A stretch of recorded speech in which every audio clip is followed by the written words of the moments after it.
Good evening. Hope you're all doing well. Today we are learning Maseches Bava Basra, Daf Kuf Samech Gimel and Kuf Samech Daled Amud Aleph, and we're starting on the very bottom line of Kuf Samech Beis Amud Beis. We have been discussing about certain breaks in a star and when that causes for there to be problems. So between the body of the star and the signatures, we said that if there are shnei shitin, if there are two blank lines, then that's a psul. So we'll be discussing today some of the parameters of when we actually have this psul in place. Just as an example, what does two lines mean? We spoke a little bit about this yesterday. What about 1.5? Right? We said that 1.5 is going to be kosher, but 2 is not a problem. So there's what the Gemara says. Here what the Gemara says as follows. When we say that there are two lines, and if those two lines are present in a star, we're concerned that someone would be mezayif, that someone would do something incorrect. So says the Gemara, fascinating din. Do we say hein ve'aviran, or dilma hein velo aviran? When we say that there are two lines that can cause for a psul, because now there's room for a person to forge, do we say that it's the two lines themselves with the buffer of white space around? So nuanced, or no? So let's look at the text of the Gemara. What do you have, like 4 or 5 millimeters of actual text? And then you have 2-3 millimeters in between each of the lines. How do we measure our two lines? Is the two lines just 4 millimeters times 2 is 8? Or no, 4 millimeters plus the 3 in the middle? How do we count? Because remember, it makes the star completely puzzle, because we're afraid about forgery. Amar Rav Nachman, top of Kuf Samech Gimel Amud Aleph. Amar Rav Nachman reads like mistabra. It's logical, dehain ve'aviran, that when we say that there's a psul when there's extra space, it's not just the actual font size, but it's also the white space around it that has to be factored in as well. So what that means is that if it's only the text itself, let's say 5 millimeters plus 5 millimeters, that's not possible, because that's not hein ve'aviran. That's not two lines plus the white space. If you want to say that when do we say a document is puzzle, when there's two blank lines, that it's only that without the aviran, shita achas below avira l'may chazia. What would ever be the problem with one line without avir, without any space at all? L'may chazia, that's not fitting for anything. So therefore, the Gemara concludes stark without even hesitating. This is quoted in Shulchan Aruch, that if we have a star and there are two blank lines, and the two blank lines have hein ve'aviran, let's say again that the spaces are 3 millimeters, the spaces in between line are 3 millimeters, and the lines themselves are 5. So that's hein ve'aviran. That's considered to be when it's puzzle. Says the Gemara, Rabbi Shabsai Omar Mishmei Dechizkiah, Shnei Shitin she'amru b'chsav yadei edim v'lo ksav yadei sofer. This is fascinating. Who do you think writes bigger, a sofer or a balabas? Yeah, so the Gemara seems to assume, like Gerald is saying, that the balabas has worse, as more, they're less disciplined. They're just less disciplined. Well, yeah, we don't know what we're doing, and they're writing ksav. Ashura is perfect. Every letter is practiced. They nailed it. It says the Gemara in the name of Reb Shabsai, in the name of Chizkiah, when we say shnei shitim, they have to be a wider shnei shitim of the balabas yedei edim v'lo ksav yedei sofer my taima, because the kol ha-mezayif lav gabi safra azil mezayif. You're not going to go to a sofer and be like, "Hey, come here. Can you be mezayif for me?" That's just not the way things work. The people who are sofer have to be yirei shamayim. That's not a simple job. You could passel a whole sefer Torah with one mistake. It's a massive responsibility, and people who are sofrim are typically known to be yirei shamayim. You're not going to go over to a sofer and be like, "Listen, I'll slip you a 20. Just put into the contract." That's not going to happen. So therefore, and this is amazing, if the two lines that we have between the text and the signatures is the two lines, even with avira, even with the white space, but the lines themselves are sofer lines, they're smaller, they're 4 millimeters, so then that's not puzzle. Only if the two lines are larger, they're like the lines of Yedei Edim, then you're going to be puzzle. V'kama, how do we measure these lines? So Amar Rav Yitzchak ben Elazar Kigon Lecha Lecha Ze al Gabe Ze. Fascinating. If you look at the words Lecha, then you'll see that the lamed has a protrusion going up, and the Chaf Sofis has a protrusion going down. The Rishonim explain this. This isn't pashut from the Gemara. But if you have the word lecha on one line, and underneath the Chaf of lecha, you start the lamed of the other. So what you have is the long chaf sofis coming down into a space where there's a tall lamed. So you need to widen the lines a little bit more to make sure that the letters don't touch. Alma kasavar shnei shitin ve'arba'a aviran. So what, according to this shita, do we say these two lines are? There's 4 aviran. There's the space on the top and the space all the way at the bottom. And there's 2 spaces in the middle. Why are there 2 spaces in the middle? Because the chaf sofis was so long coming down, we had to give a space. And the lamed on its top, the protrusion, so that's what he would hold, is shnei shitin ve'arba aviran. So that would be when we would have a psul, if there was a space like that in a shtar. That would not be true according to Rabbi Chia Bar Ami. He says, Mishmei de'ula Omar, kigon lamed milemala, the chaf milemata, the lamed is above, and the chaf is below. So if the lamed is above, well, that's great, because the protrusion is away. And the chaf sofis doesn't have protrusion going upward. So alma kasabar shnei shitin u'shlosh avir, it's regular. He says it's 2 lines plus 3 white blank spaces. That's when it's possible. Rabbi Abo, halfway down on Kuf Samech Gimel Amud Aleph, Rabbi Abo Amar Kegon Baruch ben Levi b'shita achas. If you write Baruch ben Levi on one line, so what do you see on that one line? You have a Chaf Sofis in Baruch, and you have a Lamed b'shita achas. Kasavar shita achas u'shnei aviran. You need to have a line above, a blank space above, a blank space below, and of course the line itself.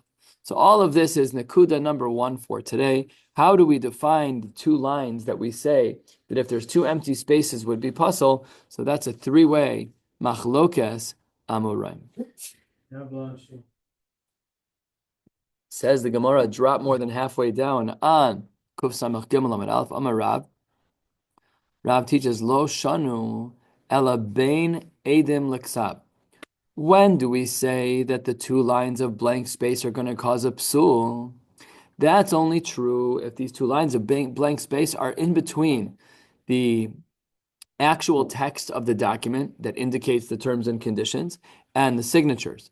Aval, if the space is below the Edim signature, Bein Edim, after the Edim signature, Le'ashrasa, to the place where the Bezdin is going to write their henpek, so then under those circumstances, afilu tuvanami kasher, there even more than 2 lines is going to be acceptable. So this is a unique din of Rav, and we're going to try and pick this apart right now with a whole host of questions, a lot of quick back and forth here. But that's the din of Rav. Let's review before we jump in here so that we have everything super clear. If we have 2 lines of blank space, however we define that, if we have 2 lines of blank space between the text of the shtar and the edim, that's puzzle. However, if we have even more than 2 lines after the edim, but before the henpek, before the bezdin's little stamp that indicates that the shtar is kosher, that's fine, no problem. Asks the Gemara on Rav, Ma'ishna bein edim leksav, why is it that we're concerned between the text of the shtar and the edim, dilma mezayif? Maybe someone's going to be a forger. He's going to write whatever he wants, and then he'll have his own edim. So if we're concerned over there, in between the text of the document and the edim, so says the Gemara, ben edim la'ashrasa nami. I should also be concerned about the blank space below the signatures, below the edim, but above the ashrasa, but above that space. After all, mezayif, a person could be a forger there too. So why is it that if we have this document where maybe there's no space between the text and the edim, but there's a lot of blank space below the signature of the edim and the stempel on the henpek from the bezdin? So says the Gemara, fascinating, I didn't know this until today. They actually spread some ink in that blank space. Maybe they do a design, maybe they just smudge it, whatever the case may be. The space between the signatures, the chasimas at the bottom, and the henpek, the stempel of the bezdin, that space is filled with ink. So no one's ever going to make that mistake. Okay. If ink is a way to indicate that you're allowed to, they were not concerned for people to forge, So then why is it that when there's a space between the text of the shtar and the edim, why do we say it's puzzle?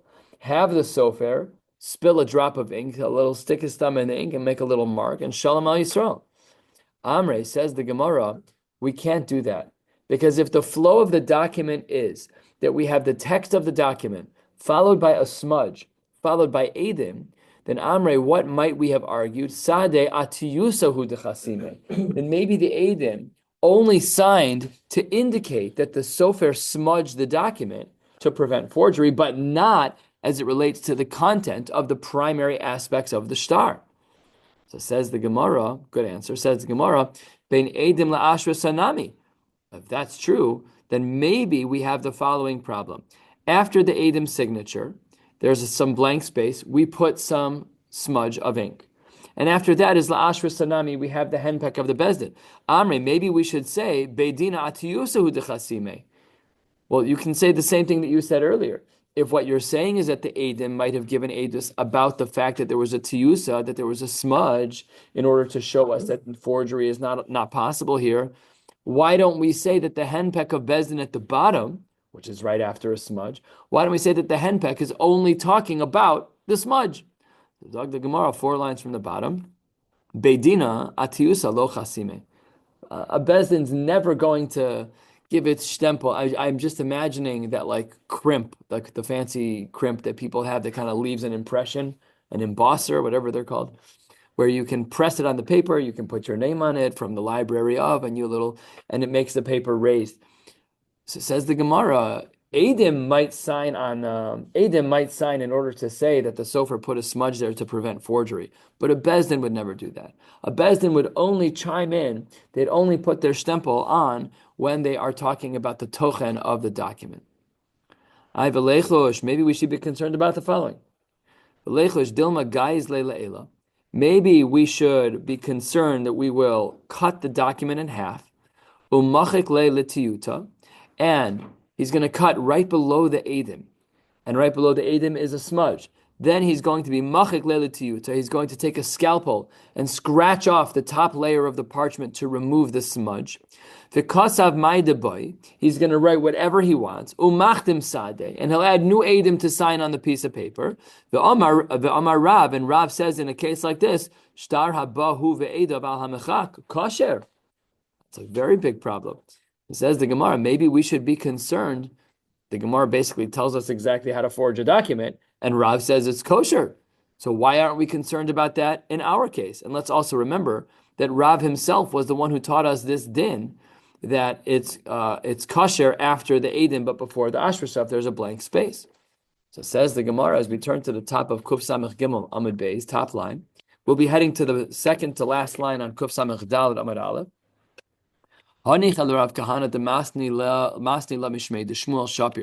could understand that Shmuel holds totally differently, and he doesn't have to agree with Rav, so that's not a problem. According to the Shita of Rav Tivyumi, who quoted in the name of Rav, we have a real stira between the two Shitas of Rav. So says the Gemara, don't worry. Kasavar kol ki hai gavna ein mekaimen oso min ha'ashrasa shabo ela min ha'edim shabo.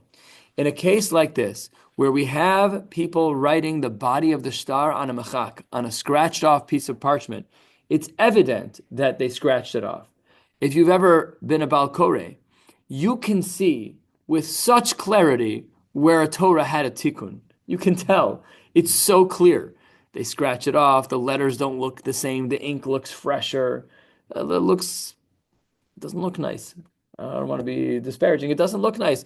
Okay, Nebuch, you had to fix something. There was a little bit too long of a letter. Fine, you have to fix it. But it doesn't always look great. So it says the Gemara that when we have a document that was machak, and then on top of that, the tochen of the shtar was written, we're never going to assess that document based on the stempel of the bezdin. It's ein mekaimen osamin ha'ashrasa shabo. We're not going to verify the document based on the stempel of the bezdin. And if in fact the document was forged, we're going to catch these edim red-handed. No problem at all.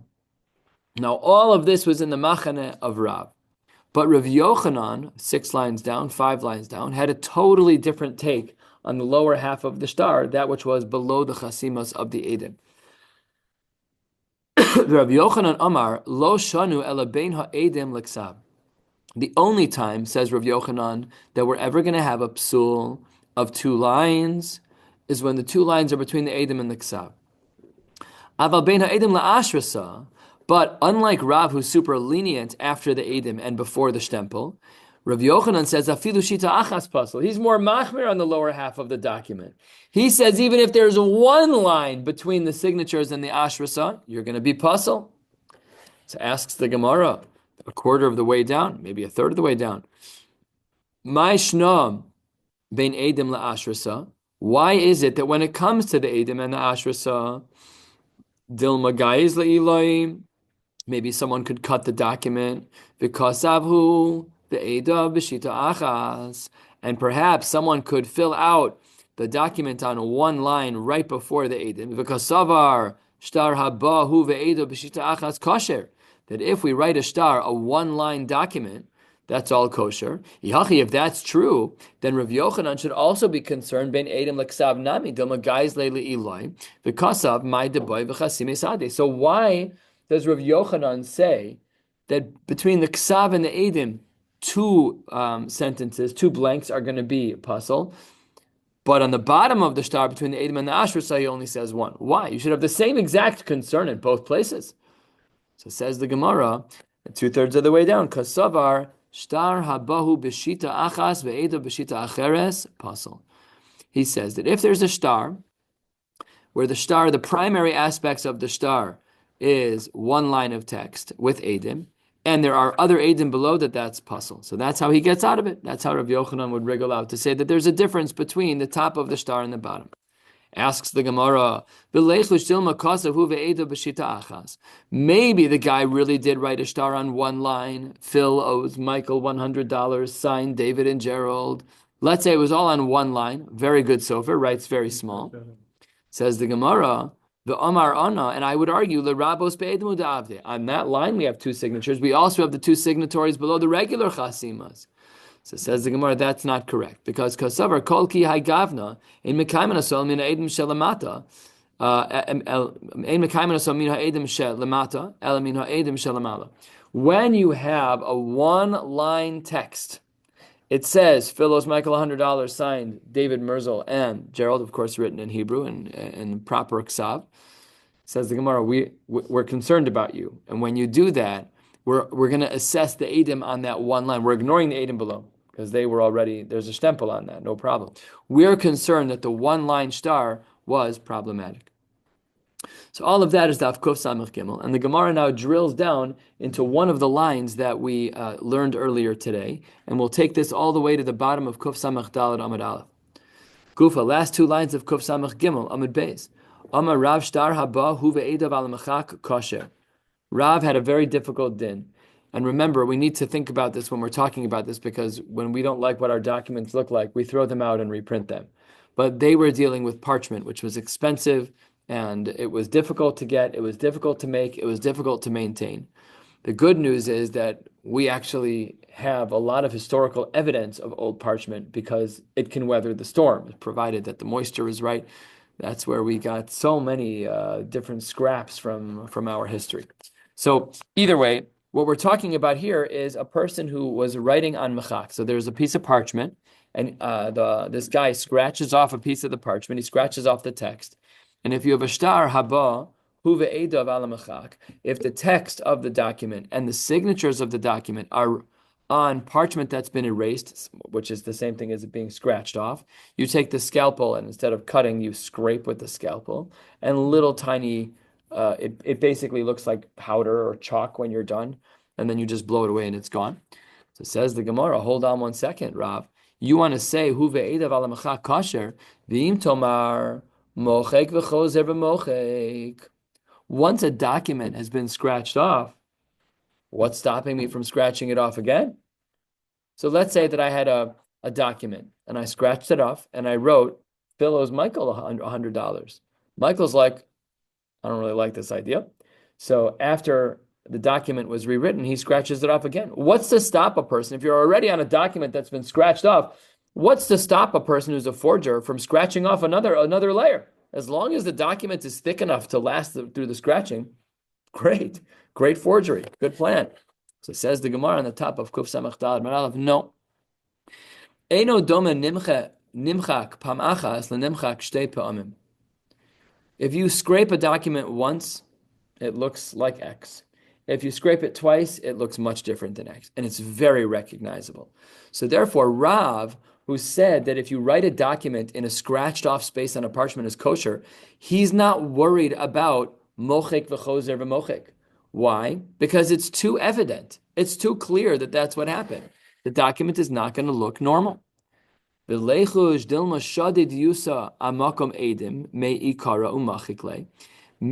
what the guy did is he scratched off the bottom of the document where the edim were, and then he scratched off the top. And then when he wants to do a forgery, he just scratches everything, and then the document all looks even because the whole document has been nimchak twice. I'm a smart guy. I can come up with a solution. If what you're telling me is that mochek achar mochek is not a concern, I'm pretty clever. I'm just going to shave the whole thing down twice. And then you'll never be able to tell the difference between the top and the bottom. Says the Gemara, and this is a great solution. And of all people who's talking, Abaye says in the name of Rav, Amar Abaye Kosav Rav, Ein ha'edim chosman al ha'mechak elo im kein nimchak bifneihem. We're adding. Rav taught us on the bottom of Kuf Samach Gimel that if there's a star that was scratched off and I wrote a star there with Edim, it's kosher. Now we have part 2 of that rule. However, if there is a mechak, a document that's been scratched off, you cannot do that unless the mechika was done in front of Bezdin. That guarantees that there is no forgery. Says the Gemara, hold on one second. Meisvei. Who, if we have the primary part of the document, al haniyar, and that's on regular uncut paper, the edav al hamechak, and the edim are on a different part of the paper that's already been scratched off, kosher. Asks the Gemara, the nechush dilma machikle v'kasiv ma'debai. Maybe this guy who's already on an erased piece of paper as it relates to the signatures of the Eidim, maybe he'll scratch off the names. You have Yaakov ben Ruvain and you have Chaim ben Shmuel. You'll knock off all those names with a scalpel. And he can write whatever he wants, no problem. Says the Gemara, that's not how this works. This isn't some kind of loosey-goosey game where you get to just do whatever you want. There are rules. The kasvei hachi, anachno sahadeh, we are witnesses. Chasamna al machka, vishtara kasav al naira. When you have a case scenario where the top part of the document has never been shaved down, it's fresh parchment, and that's where the actual terms and conditions are. But on the bottom, it was scratched off. In that case, there needs to be a piece of text there that says, we are the witnesses, and we're signing on the mechak, we're signing on the shaved down part, and the actual terms and conditions, the shtara, they're kasav al naira. They're actually written on regular paper. Great solution. And that way we know that there's no forgery possible in these cases. So says the Gemara, well, the kasvi hecha. Where then are they writing? Where are the Eidim writing this very particular line? If they're writing it all the way at the bottom, okay, I'm going to go get my scissors. Gaizle, I'm just going to cut it off. No one will ever know. And iloi machikle, and if it's on the top side, I can just scratch it off and erase it. So says the Gemara, where do the Eidim write this line? So it says the Gemara, the kasve bein sahada l'sahada. In between witness number 1, aid number 1, and aid number 2, they tuck this little line in that says Anachnu Sadeh Chasamna al Machka Vishtara Kasav al Naira.